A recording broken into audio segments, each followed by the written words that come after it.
اللهم صل على سيدنا محمد وعلى آله وصحبه دعوت ہدایت کی ایک ہنسی شفق لے کر میرے مصطفیٰ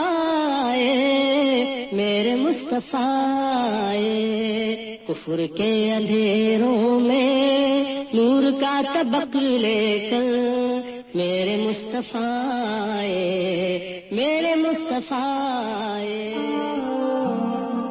الرحیق المختوم Episode 21. چاند دو ٹکڑے. اسلامی دعوت مشرکین کے ساتھ اسی کشمکش کے مرحلے سے گزر رہی تھی کہ اس کائنات کا نہایت عظیم الشان اور عجیب و غریب معجزہ رونما ہوا. نبی صلی اللہ علیہ وسلم کے ساتھ مشرکین کے مجادلات کے جو بعض نمونے گزر چکے ہیں، ان میں یہ بات بھی موجود ہے کہ انہوں نے آپ صلی اللہ علیہ وسلم کی نبوت پر ایمان لانے کے لیے خرق عادات نشانیوں کا مطالبہ بھی کیا تھا، اور قرآن کے بیان کے مطابق انہوں نے پورا زور دے کر قسم کھائی تھی کہ اگر آپ نے ان کی طلب کردہ نشانیاں پیش کر دیں تو وہ ضرور ایمان لائیں گے، مگر اس کے باوجود ان کا یہ مطالبہ پورا نہیں کیا گیا اور ان کی طلب کردہ کوئی نشانی پیش نہیں کی گئی. اس کی وجہ یہ ہے کہ یہ اللہ کی سنت رہی ہے کہ جب کوئی قوم اپنے پیغمبر سے کوئی خاص نشانی طلب کرے اور دکھلائے جانے کے بعد بھی ایمان نہ لائے تو اس قوم کی مہلت ختم ہو جاتی ہے اور اسے عذاب عام سے ہلاک کر دیا جاتا ہے. چونکہ اللہ کی سنت تبدیل نہیں ہوتی اور اسے معلوم تھا کہ اگر قریش کو ان کی طلب کردہ کوئی نشانی دکھلا بھی دی جائے تو وہ فی الحال ایمان نہیں لائیں گے، جیسا کہ اس کا ارشاد ہے، یعنی اگر ہم ان پر فرشتے اتار دیں اور مردے ان سے باتیں کریں اور ہر چیز ان کے سامنے لا کر اکٹھا کر دیں تو بھی وہ ایمان نہیں لائیں گے، سوائے اس صورت کے کہ اللہ چاہ جائے، مگر ان میں سے اکثر نادانی میں ہیں. اور اللہ کو یہ بھی معلوم تھا کہ اگر کوئی نشانی نہ بھی دکھلائی جائے لیکن مزید مہلت دے دی جائے تو آگے چل کر یہی لوگ کوئی نشانی دیکھے بغیر ایمان لائیں گے. اس لیے انہیں اللہ تعالیٰ نے ان کی طلب کردہ کوئی نشانی نہیں دکھلائی اور خود نبی صلی اللہ علیہ وسلم کو بھی اختیار دیا کہ اگر آپ چاہیں تو ان کی طلب کردہ نشانی ان کو دکھلا دی جائے، لیکن پھر ایمان نہ لانے پر انہیں ساری دنیا سے سخت تر عذاب دیا جائے گا، اور چاہیں تو نشانی نہ دکھلائی جائے اور توبہ اور رحمت کا دروازہ ان کے لیے کھول دیے جائیں. اس پر نبی صلی اللہ علیہ وسلم نے بھی یہی آخری صورت اختیار فرمائی کہ ان کے لیے توبہ اور رحمت کا دروازہ کھول دیا جائے. تو یہ تھی مشرکین کو ان کی طلب کردہ نشانی نہ دکھلانے کی اصل وجہ، لیکن چونکہ مشرکین کو اس نقطے سے کوئی سروکار نہ تھا، اس لیے انہوں نے سوچا کہ نشانی طلب کرنا آپ کو خاموش اور بے بس کرنے کا بہترین ذریعہ ہے. اس سے عام لوگوں کو مطمئن بھی کیا جا سکتا ہے کہ آپ پیغمبر نہیں بلکہ سخن ساز ہیں. اس لیے انہوں نے فیصلہ کیا کہ چلو اگر یہ نامزد نشانی نہیں دکھلاتے تو کسی تعین کے بغیر کوئی بھی نشانی طلب کی جائے. چنانچہ انہوں نے سوال کیا کہ کیا کوئی بھی نشانی ایسی ہے جس سے ہم یہ جان سکیں کہ آپ واقعی اللہ کے رسول ہیں. اس پر آپ صلی اللہ علیہ وسلم نے اپنے پروردگار سے سوال کیا کہ انہیں کوئی نشانی دکھلا دے. جواب میں حضرت جبرائیل علیہ السلام تشریف لائے اور فرمایا کہ انہیں بتلا دو آج رات نشانی دکھلائی جائے گی. اور رات ہوئی تو اللہ نے چاند کو دو ٹکڑے کر کے دکھلا دیا. صحیح بخاری میں حضرت انس بن مالک سے مروی ہے کہ اہل مکہ نے رسول اللہ سے سوال کیا کہ آپ انہیں کوئی نشانی دکھلائیں. آپ نے انہیں دکھلا دیا کہ چاند دو ٹکڑے ہے، یہاں تک کہ انہوں نے دونوں ٹکڑوں کے درمیان میں ہرا پہاڑ کو دیکھا. حضرت عبداللہ بن مسعود سے روایت ہے کہ چاند دو ٹکڑے ہوا. اس وقت ہم لوگ رسول اللہ کے سامنے مینا میں تھے.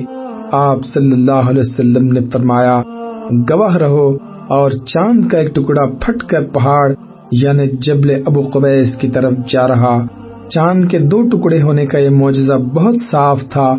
قریش نے اسے بڑی وضاحت سے کافی دیر تک دیکھا اور آنکھ مل مل کر اور صاف کر کر کے دیکھا اور ششدر رہ گئے، لیکن پھر بھی ایمان نہیں لائے، بلکہ کہا تو یہ کہا کہ یہ تو چلتا ہوا جادو ہے، اور حقیقت یہ ہے کہ محمد نے ہماری آنکھوں پر جادو کر دیا ہے۔ اس پر بحث و مباحثہ بھی کیا۔ کہنے والوں نے کہا کہ اگر محمد نے تم پر جادو کیا ہے تو وہ سارے لوگوں پر تو جادو نہیں کر سکتے، باہر والوں کو آنے دو، دیکھو کیا خبر لے کر آتے ہیں۔ اس کے بعد ایسا ہوا، باہر سے جو کوئی بھی آیا اس نے اس واقعے کی تصدیق کی، لیکن پھر بھی ظالم ایمان نہیں لائے اور اپنی ڈگر پر چلتے رہے۔ یہ واقعہ کب پیش آیا؟ علامہ ابن حجر نے اس کا وقت ہجرت سے تقریباً 5 سال پہلے لکھا ہے، یعنی 8 نبوت۔ علامہ منصور پوری نے 9 نبوت لکھا ہے، مگر یہ دونوں بیانات محل نظر آتے ہیں، کیونکہ 8 اور 9 نبوت میں قریش کی طرف سے آپ صلی اللہ علیہ وسلم اور بنو ہاشم اور بنو عبد المطلب کا مکمل طور پر بائیکاٹ چل رہا تھا، بات چیت تک بند تھی، اور معلوم ہے کہ واقعہ اس قسم کے حالات میں پیش نہیں آیا تھا۔ حضرت عائشہ رضی اللہ عنہا نے اس کی ایک آیت ذکر کر کے اس سورے کی طرف اشارہ کرتے ہوئے فرمایا ہے کہ وہ جب نازل ہوئی تو میں مکہ میں کھیلتی ہوئی بچی تھی، یعنی یہ عمر کا وہ مرحلہ تھا جس میں اس قسم کی باتیں یاد بھی ہو جاتی ہیں اور بچپن کا کھیل بھی جاری رہتا ہے، یعنی 5-6 برس کی عمر۔ لہذا واقعی شق القمر کے لیے 10 یا 11 نبوت زیادہ قرین قیاس ہے۔ حضرت عبداللہ بن مسعود کے اس بیان سے کہ اس وقت ہم مینا میں تھے، یہ مترشح ہوتا ہے کہ یہ حج کا زمانہ تھا، یعنی قمری سال اپنے خاتمے پر تھا۔ شق القمر کی یہ نشانی شاید اس بات کی بھی تمہید رہی ہو کہ آئندہ اسرا اور معراج کا واقعہ پیش آئے تو ذہن اس کے امکان کو قبول کر سکے، واللہ عالم۔ اسرا اور معراج، نبی صلی اللہ علیہ وسلم کی دعوت و تبلیغ ابھی کامیابی اور ظلم و ستم کے اس درمیانی مرحلے سے گزر رہی تھی، اور افق کے دور دراز پہنائیوں میں دھندلے تاروں کی جھلک دکھائی پڑنا شروع ہو چکی تھی کہ اسرا اور معراج کا واقعہ پیش آیا۔ یہ معراج کب واقع ہوئی، اس بارے میں اہل سیر کے اقوال مختلف ہیں، جو یہ ہیں: نمبر 1، جس سال آپ کو نبوت دی گئی اسی سال معراج بھی واقع ہوئی، یہ طبری کا قول ہے۔ نمبر 2، نبوت کے 5 سال بعد معراج ہوئی، اسے امام نووی اور امام قرطبی نے راجح قرار دیا ہے۔ نمبر 3، نبوت کے 10ویں سال 27 رجب کو ہوئی، اسے علامہ منصور پوری نے اختیار کیا ہے۔ نمبر 4، ہجرت سے 16 مہینے پہلے یعنی نبوت کے 12ویں سال ماہ رمضان میں ہوئی۔ نمبر 5، ہجرت سے 1 سال 2 ماہ پہلے یعنی نبوت کے 13ویں سال محرم میں ہوئی۔ نمبر 6، ہجرت سے 1 سال پہلے یعنی نبوت کے 13ویں سال ماہ ربیع الاول میں ہوئی۔ ان میں سے پہلے 3 اقوال اس لیے صحیح نہیں مانے جا سکتے کہ حضرت خدیجہ رضی اللہ عنہا کی وفات نماز پنجگانہ فرض ہونے سے پہلے ہوئی تھی، اور اس پر سب کا اتفاق ہے کہ نماز پنجگانہ کی فرضیت معراج کی رات ہوئی۔ اس کا مطلب یہ ہے کہ حضرت خدیجہ کی وفات معراج سے پہلے ہوئی تھی، اور معلوم ہے کہ حضرت خدیجہ کی وفات نبوت کے 10ویں سال ماہ رمضان میں ہوئی تھی، لہذا معراج کا زمانہ اس کے بعد کا ہوگا، اس سے پہلے کا نہیں ہے۔ باقی رہے عقید کے 3 اقوال، تو ان میں کسی کو کسی پر ترجیح دینے کے لیے کوئی دلیل نہ مل سکی۔ البتہ سورہ اسراء کے سیاق سے اندازہ ہوتا ہے کہ یہ واقعہ مکی زندگی کے بالکل آخری دور کا ہے۔ ائمہ حدیث نے اس واقعے کی جو تفصیلات روایت کی ہیں، ہم اگلی سطور میں ان کا حاصل پیش کر رہے ہیں۔ ابن قیم لکھتے ہیں کہ صحیح قول کے مطابق رسول اللہ صلی اللہ علیہ وسلم کو آپ کے جسم مبارک سمیت براق پر سوار کر کے حضرت جبرائیل علیہ السلام کی میت میں مسجد حرام سے بیت المقدس تک سیر کرائی گئی۔ پھر آپ صلی اللہ علیہ وسلم نے وہاں نزول فرمایا اور انبیاء علیہ السلام کی امامت فرماتے ہوئے نماز پڑھائی اور براق کو مسجد کے دروازے کے حلقے سے باندھ دیا تھا۔ اس کے بعد اسی رات آپ صلی اللہ علیہ وسلم کو بیت المقدس سے آسمان دنیا تک لے جایا گیا۔ جبرائیل علیہ السلام نے دروازہ کھلوایا، آپ کے لیے دروازہ کھولا گیا۔ آپ صلی اللہ علیہ وسلم نے وہاں انسانوں کے باپ حضرت آدم علیہ السلام کو دیکھا اور انہیں سلام کیا۔ انہوں نے آپ کو مرحبا کہا، سلام کا جواب دیا اور آپ صلی اللہ علیہ وسلم کی نبوت کا اقرار کیا۔ اللہ نے آپ کو ان کے دائیں جانب سعادت مندوں کی روحیں اور بائیں جانب بدبختوں کی روحیں دکھلائیں۔ پھر آپ صلی اللہ علیہ وسلم کو دوسرے آسمان پر لے جایا گیا اور دروازہ کھلوایا گیا۔ آپ نے وہاں حضرت یحییٰ بن زکریا علیہ السلام اور حضرت عیسیٰ ابن مریم علیہ السلام کو دیکھا۔ دونوں سے ملاقات کی اور سلام کیا۔ دونوں نے سلام کا جواب دیا، مبارکباد دی اور آپ کی نبوت کا اقرار کیا۔ پھر تیسرے آسمان پر لے جایا گیا۔ آپ صلی اللہ علیہ وسلم نے وہاں حضرت یوسف علیہ السلام کو دیکھا اور سلام کیا۔ انہوں نے جواب دیا، مبارکباد دی اور آپ کی نبوت کا اقرار کیا۔ پھر چوتھے آسمان پر لے جایا گیا۔ وہاں آپ نے حضرت ادریس علیہ السلام کو دیکھا اور انہیں سلام کیا۔ انہوں نے جواب دیا، مرحبا کہا اور آپ کی نبوت کا اقرار کیا۔ پھر پانچویں آسمان پر لے جایا گیا۔ وہاں آپ نے حضرت ہارون بن عمران علیہ السلام کو دیکھا اور انہیں سلام کیا۔ انہوں نے جواب دیا، مبارکباد دی اور اقرار نبوت کیا۔ پھر آپ صلی اللہ علیہ وسلم کو چھٹے آسمان پر لے جایا گیا۔ وہاں آپ کی ملاقات حضرت موسیٰ بن عمران علیہ السلام سے ہوئی۔ آپ نے سلام کیا، انہوں نے جواب دیا، مرحبا کہا اور اقرار نبوت کیا۔ البتہ جب آپ وہاں سے آگے بڑھے تو وہ رونے لگے۔ ان سے کہا گیا، آپ کیوں رو رہے ہیں؟ انہوں نے کہا، میں اس لیے رو رہا ہوں کہ ایک نوجوان جو میرے بعد مبعوث کیا گیا، اس کی امت کے لوگ میری امت کے لوگوں سے بہت زیادہ تعداد میں جنت کے اندر داخل ہوں گے۔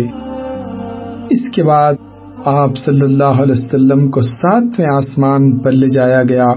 وہاں آپ کی ملاقات حضرت ابراہیم علیہ السلام سے ہوئی۔ آپ نے انہیں سلام کیا، انہوں نے جواب دیا، مبارکباد دی اور آپ کی نبوت کا اقرار کیا۔ اس کے بعد آپ صلی اللہ علیہ وسلم کو سدرۃ المنتہا لے جایا گیا۔ اس کے بیر ہجر کے ٹھیلوں جیسے اور اس کے پتے ہاتھی کے کان جیسے تھے۔ پھر اس پر سونے کے پتنگے، روشنی اور مختلف رنگ چھا گئے اور وہ سدرہ اس طرح بدل گیا کہ اللہ کی مخلوق میں سے کوئی اس کے حسن کی تعریف نہیں کر سکتا۔ پھر آپ کے لیے بیت معمور کو بلند کیا گیا۔ اس میں روزانہ 70,000 فرشتے داخل ہوتے تھے جن کے دوبارہ پلٹنے کی نوبت نہیں آتی۔ اس کے بعد آپ صلی اللہ علیہ وسلم کو جنت میں داخل کیا گیا۔ اس میں موتی کے گنبد تھے اور اس کی مٹی مشک تھی۔ اس کے بعد آپ کو مزید اوپر لے جایا گیا، یہاں تک کہ آپ ایک ایسی برابر جگہ نمودار ہوئے جہاں قلموں کی چرچراہٹ سنی جا رہی تھی۔ پھر اللہ جبار جل جلالہ کے دربار میں پہنچایا گیا اور آپ اللہ کے اتنے قریب ہوئے کہ 2 کمان کے برابر یا اس سے بھی کم فاصلہ رہ گیا۔ اس وقت اللہ نے اپنے بندے پر وحی فرمائی، جو کچھ کی وحی فرمائی اور 50 وقت کی نمازیں فرض کی۔ اس کے بعد آپ صلی اللہ علیہ وسلم واپس ہوئے، یہاں تک کہ حضرت موسیٰ علیہ السلام کے پاس سے گزرے تو انہوں نے پوچھا کہ اللہ نے آپ کو کس چیز کا حکم دیا ہے؟ آپ نے فرمایا 50 نمازوں کا۔ انہوں نے کہا، آپ کی امت اس کی طاقت نہیں رکھتی، اپنے پروردگار کے پاس واپس جائیے اور اپنی امت کے لیے تخفیف کا سوال کیجیے۔ آپ نے حضرت جبرائیل علیہ السلام کی طرف دیکھا، گویا ان سے مشورہ لے رہے ہیں۔ انہوں نے اشارہ کیا کہ ہاں، اگر آپ صلی اللہ علیہ وسلم چاہیں۔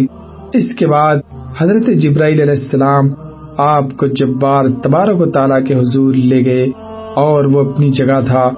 بعض طرق میں صحیح بخاری کا لفظ یہی ہے، اس نے 10 نمازیں کم کر دی اور آپ صلی اللہ علیہ وسلم نیچے لائے گئے۔ جب موسیٰ علیہ السلام کے پاس سے گزر ہوا تو انہیں خبر دی۔ انہوں نے کہا، آپ اپنے رب کے پاس واپس جائیے اور تخفیف کا سوال کیجیے۔ اس طرح حضرت موسیٰ علیہ السلام اور اللہ عز و جل کے درمیان آپ صلی اللہ علیہ وسلم کی آمد و رفت برابر جاری رہی، یہاں تک کہ اللہ عز و جل نے صرف 5 نمازیں باقی رکھی۔ اس کے بعد بھی موسیٰ علیہ السلام نے آپ صلی اللہ علیہ وسلم کو واپسی اور طلب تخفیف کا مشورہ دیا، مگر آپ صلی اللہ علیہ وسلم نے فرمایا، اب مجھے اپنے رب سے شرم محسوس ہو رہی ہے، میں اسی پر راضی ہوں اور سر تسلیم کم کرتا ہوں۔ پھر جب آپ صلی اللہ علیہ وسلم مزید کچھ دور تشریف لے گئے تو ندا آئی کہ میں نے اپنا فریضہ نافذ کر دیا اور اپنے بندوں سے تخفیف کر دی۔ اس کے بعد ابن قیم نے اس بارے میں اختلاف ذکر کیا ہے کہ نبی صلی اللہ علیہ وسلم نے اپنے رب تبارک و تعالیٰ کو دیکھا یا نہیں۔ پھر امام ابن تیمیہ کی ایک تحقیق ذکر کی ہے جس کا حاصل یہ ہے کہ آنکھ سے دیکھنے کا سرے سے کوئی ثبوت نہیں اور نہ کوئی صحابی اس کا قائل ہے، اور ابن عباس سے دیکھنے اور دل سے دیکھنے کے جو 2 قول منقول ہیں، ان میں سے پہلا دوسرے کے منافی نہیں۔ اس کے بعد امام ابن قیم لکھتے ہیں کہ سورہ نجم میں اللہ تعالیٰ کا جو یہ ارشاد ہے، پھر وہ نزدیک آیا اور قریب تر ہو گیا، تو یہ اس قربت کے علاوہ ہے جو معراج کے واقعے میں حاصل ہوئی تھی، کیونکہ سورہ نجم میں جس قربت کا ذکر ہے اس سے مراد حضرت جبرائیل علیہ السلام کی قربت و تدلی ہے، جیسا کہ حضرت عائشہ رضی اللہ عنہا اور ابن مسعود نے فرمایا ہے، اور سیاق بھی اسی پر دلالت کرتا ہے۔ اس کے برخلاف حدیث معراج میں جس قربت و تدلی کا ذکر ہے اس کے بارے میں صراحت ہے کہ یہ رب تبارک و تعالیٰ سے قربت و تدلی تھی، اور سورہ نجم میں اس کو سرے سے چھیڑا ہی نہیں گیا ہے، بلکہ اس میں یہ کہا گیا ہے کہ آپ نے انہیں دوسری بار سدرۃ المنتہا کے پاس دیکھا اور یہ حضرت جبرائیل علیہ السلام تھے۔ انہیں محمد صلی اللہ علیہ وسلم نے ان کی اپنی شکل میں 2 مرتبہ دیکھا تھا، ایک مرتبہ زمین پر اور دوسری مرتبہ سدرۃ المنتہا کے پاس، واللہ عالم۔ بعض طرق میں آیا ہے کہ اس دفعہ بھی نبی صلی اللہ علیہ وسلم کے ساتھ شق صدر، سینہ چاک کیے جانے کا واقعہ پیش آیا اور آپ کو اس سفر کے دوران کئی چیزیں دکھلائی گئیں۔ آپ صلی اللہ علیہ وسلم پر دودھ اور شراب پیش کی گئی، آپ نے دودھ اختیار فرمایا، اس پر آپ سے کہا گیا کہ آپ کو فطرت کی راہ بتائی گئی یا آپ نے فطرت پالی، اور یاد رکھیے کہ اگر آپ نے شراب لی ہوتی تو آپ کی امت گمراہ ہو جاتی۔ آپ نے جنت میں 4 نہریں دیکھی، 2 ظاہری اور 2 باطنی۔ ظاہری نہریں نیل و فرات تھیں، یعنی ان کا عنصر تھا، اور باطنی 2 نہریں جنت کی 2 نہریں ہیں۔ نیل و فرات دیکھنے کا مطلب غالباً یہ ہے کہ آپ کی رسالت نیل و فرات کی شاداب وادیوں کو اپنا وطن بنائے گی، واللہ عالم۔ آپ صلی اللہ علیہ وسلم نے مالک داروغہ جہنم کو بھی دیکھا، وہ ہنستا نہ تھا اور نہ اس کے چہرے پر خوشی اور بشاشت تھی۔ آپ نے جنت و جہنم بھی دیکھی۔ آپ صلی اللہ علیہ وسلم نے ان لوگوں کو بھی دیکھا جو یتیموں کا مال ظالماً کھا جاتے ہیں، ان کے ہونٹ اونٹ کے ہونٹوں کی طرح تھے اور وہ اپنے منہ میں پتھر کے ٹکڑوں جیسے انگارے ٹھونس رہے تھے جو دوسری جانب ان کے پاخانے کے راستے نکل رہے تھے۔ آپ صلی اللہ علیہ وسلم نے سود خوروں کو بھی دیکھا، ان کے پیٹ اتنے بڑے بڑے تھے کہ وہ اپنی جگہ سے ادھر ادھر نہیں ہو سکتے تھے، اور جب آل فرعون کو آگ پر پیش کرنے کے لیے لے جایا جاتا تو ان کے پاس سے گزرتے وقت انہیں رونتے ہوئے جاتے تھے۔ آپ صلی اللہ علیہ وسلم نے زناکاروں کو بھی دیکھا، ان کے سامنے تازہ اور فربا گوشت تھا اور اسی کے پہلو بپہلو سڑا ہوا چھچڑا بھی تھا۔ یہ لوگ تازہ اور فربا گوشت چھوڑ کر سڑا ہوا چھچڑا کھا رہے تھے۔ آپ صلی اللہ علیہ وسلم نے ان عورتوں کو دیکھا جو اپنے شوہروں پر دوسروں کی اولاد داخل کر دیتی ہیں، یعنی دوسروں سے زنا کے ذریعے حاملہ ہوتی ہیں، لیکن لا علمی کی وجہ سے بچہ ان کے شوہر کا سمجھا جاتا ہے۔ آپ نے انہیں دیکھا کہ ان کے سینوں میں بڑے بڑے ٹیڑے کانٹے چبا کر انہیں آسمان و زمین کے درمیان لٹکا دیا گیا ہے۔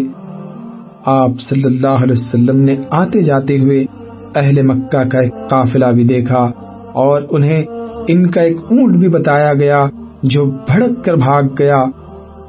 آپ صلی اللہ علیہ وسلم نے ان کا پانی بھی پیا جو ایک ڈھکے ہوئے برتن میں رکھا تھا۔ اس وقت قافلہ سو رہا تھا اور اسی طرح برتن ڈھک کر چھوڑ دیا، اور یہ بات معراج کی صبح آپ کے دعوے کی صداقت کی ایک دلیل ثابت ہوئی۔ علامہ ابن قیم فرماتے ہیں کہ جب رسول اللہ صلی اللہ علیہ وسلم نے صبح کی اور اپنی قوم کو ان بڑی بڑی نشانیوں کی خبر دی جو اللہ عز و جل نے آپ کو دکھلائی تھی، تو قوم کی تکذیب اور اذیت و ضرر رسانی میں شدت آ گئی۔ انہوں نے آپ سے سوال کیا کہ بیت المقدس کی کیفیت بیان کریں۔ اس پر اللہ نے آپ کے لیے بیت المقدس کو ظاہر فرما دیا اور وہ آپ کی نگاہوں کے سامنے آ گیا۔ چنانچہ آپ نے قوم کو اس کی نشانیاں بتلانا شروع کی اور ان سے کسی بات کی تردید نہ بن پڑی۔ آپ صلی اللہ علیہ وسلم نے جاتے اور آتے ہوئے ان کے قافلے سے ملنے کا بھی ذکر فرمایا اور بتلایا کہ اس کی آمد کا وقت کیا ہے۔ آپ صلی اللہ علیہ وسلم نے اس اونٹ کی بھی نشاندہی کی جو قافلے کے آگے آگے آ رہا تھا۔ پھر جیسا کچھ آپ نے بتایا تھا ویسا ہی ثابت ہوا، لیکن ان سب کے باوجود ان کی نفرت میں اضافہ ہی ہوا اور ان ظالموں نے کفر کرتے ہوئے کچھ بھی ماننے سے انکار کر دیا۔ کہا جاتا ہے کہ سیدنا ابوبکر صدیق کو اسی موقع پر صدیق کا خطاب دیا گیا، کیونکہ آپ نے اس واقعے کی اس وقت تصدیق کی جبکہ اور لوگوں نے تکذیب کی تھی۔ معراج کا فائدہ بیان فرماتے ہوئے جو سب سے مختصر اور عظیم بات کہی گئی وہ یہ ہے تاکہ ہم اللہ تعالیٰ آپ کو اپنی کچھ نشانیاں دکھلائیں، اور انبیاء اکرام کے بارے میں یہی اللہ تعالیٰ کی سنت ہے۔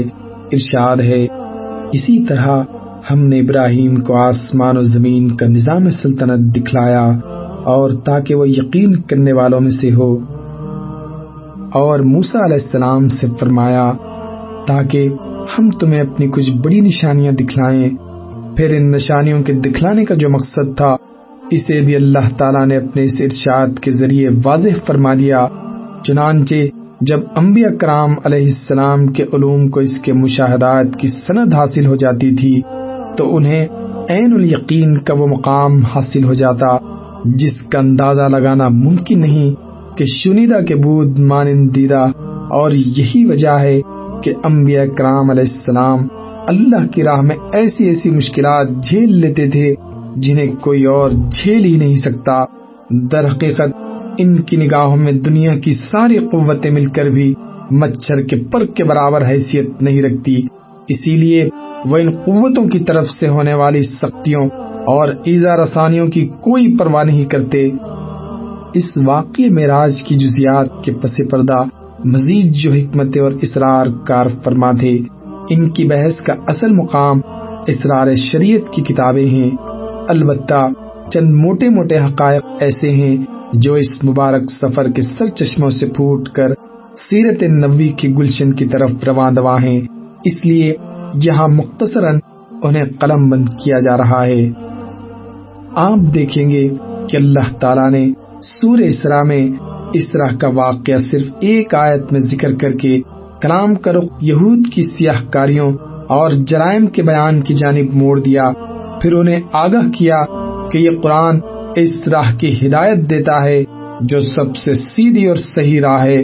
قرآن پڑھنے والے کو بسا اوقات شبہ ہوتا ہے کہ دونوں باتیں بے جوڑ ہیں، لیکن در حقیقت ایسا نہیں ہے، بلکہ اللہ تعالیٰ اس اسلوب کے ذریعے یہ اشارہ فرما رہا ہے کہ اب یہود کو نوع انسانی کی قیادت سے معزول کیا جانے والا ہے، کیونکہ انہوں نے ایسے ایسے جرائم کا ارتکاب کیا ہے جن سے ملوث ہونے کے بعد انہیں اس منصب پر باقی نہیں رکھا جا سکتا، لہذا اب یہ منصب رسول اللہ صلی اللہ علیہ وسلم کو سونپا جائے گا اور دعوت ابراہیمی کے دونوں مراکز ان کے ماتحت کر دیے جائیں گے۔